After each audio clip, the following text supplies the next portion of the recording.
تەحسین یاسین دانیشتووی شاری ئەولێرە و باوکی 5 منداڵە 2 ساڵە بەبێ دادگایکردن لە زینداندا ڕاگیراوە بە تۆمەتی هەوڵدان بۆ تێکدانی سەقامگیری دەستگیر کراوە. دوای 2 ساڵ لە دەستگیرکردنی لە یەکەم دادگایکردنیدا دادوەر بە 2 ساڵ و 3 مانگ سزایدا. ئەو ماوەی لە زینداندا بووە بۆی هەژمار کراوە 3 مانگی دیکە ئازاد دەکرێت. لە کاتی دەستگیرکردنی تا دادگایکردنی یەکجار ڕێگەدرا پارێزەرەکەی بیبینێت.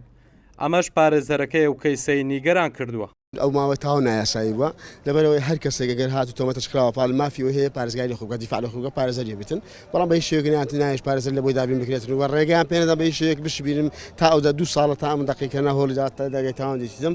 ئەمەش پێچوانەی یاسایە، پێچوانی هەموو ئەو یاسەبەرکارانە هەرێمی کوردستانی عێراق. بەشی زۆر ئێوانەی لە ماوەی ڕابردوو لە سنووری هەولێر و دهۆک دەستگیرکران چالاکوان و ڕۆژنامەنووس بوون.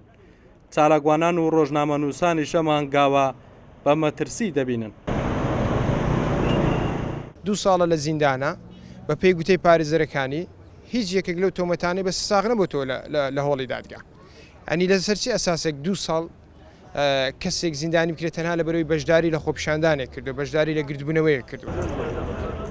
تا ئێستا ژمارەیەکی زۆر لەو چالاکوان و ڕۆژنامەنووسانە لە زیندانەکان و دادگایی نەکراون کە سوکارەکانیشیان لە چاوەڕوانی ئازادکردنیاندان. هەڵگورد ئەحمەد کورساد نیوز هەولێر.